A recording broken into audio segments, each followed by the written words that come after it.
गांव की सुबह कुछ अलग होती है। वहां सूरज धीरे धीरे जमीन पर उतरता है, जैसे वो भी किसी बुजुर्ग की तरह थका हुआ हो। और उसी सूरज की पहली किरण पड़ती थी एक पुराने झुके हुए नीम के पेड़ पर। उस नीम के नीचे हर सुबह एक बूढ़ा बैठा करता था, लकड़ी की एक पुरानी लाठी ली, पांवों में घिस चुकी चप्पलें और आंखों में वो चमक जो सिर्फ त्याग करने वालों की आंखों में होती है।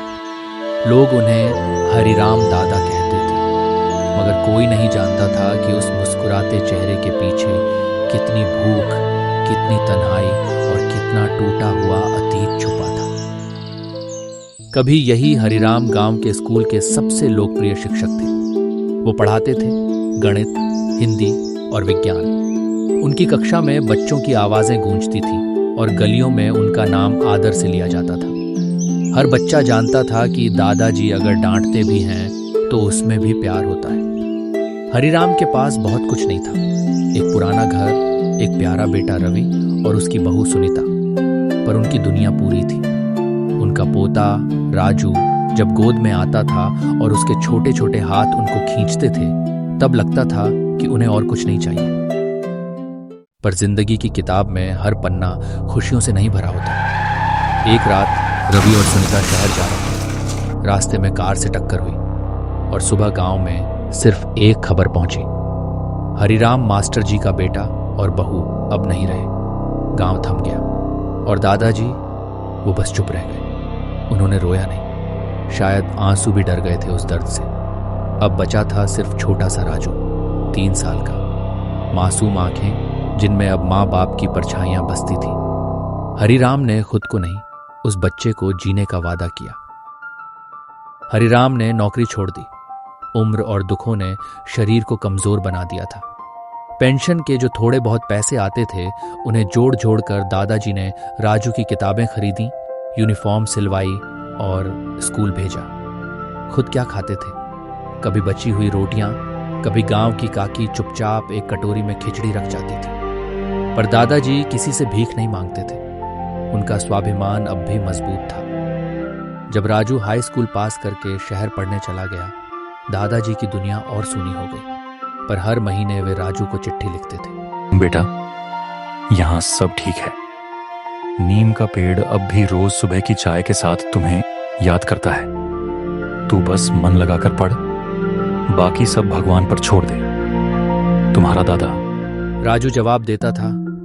हर चिट्ठी में जल्दी लौटने का वादा होता था, पर जिंदगी की रफ्तार शहर में तेज होती है। राजू की पढ़ाई, पार्ट टाइम नौकरी और नए रिश्ते, सब में दादाजी कहीं पीछे छूटते जा रहे थे। एक दिन दादाजी गांव की दुकान पर खड़े थे। जेब में सिर्फ 5 रुपए थे।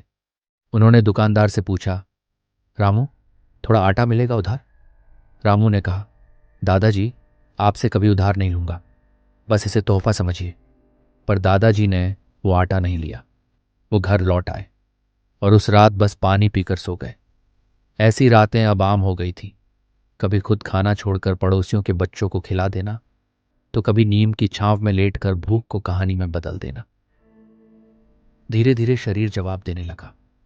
एक दोपहर जब दादाजी नीम के नीचे बैठे थे, सब अचानक बेहोश हो गए। गांव वाले भागे भागे डॉक्टर को लाए। डॉक्टर ने कहा, ये कई दिनों से भूखे हैं और दिल भी कमजोर हो गया है, इलाज जरूरी है।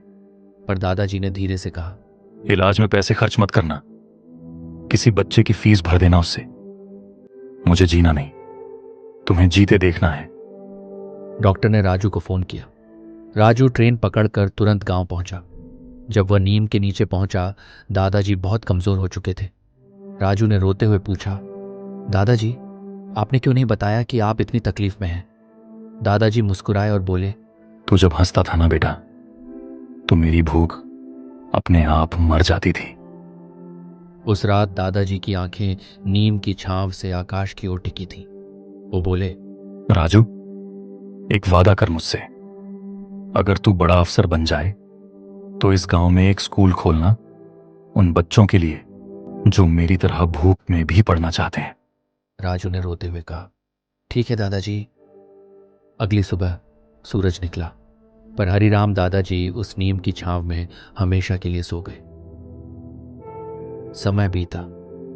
राजू अब एक अफसर बन चुका था। वो गांव लौटा, हरिराम की पुरानी चिट्ठियां एक फाइल में समेटी और गांव के बीचों बीच एक स्कूल की नींव रखी।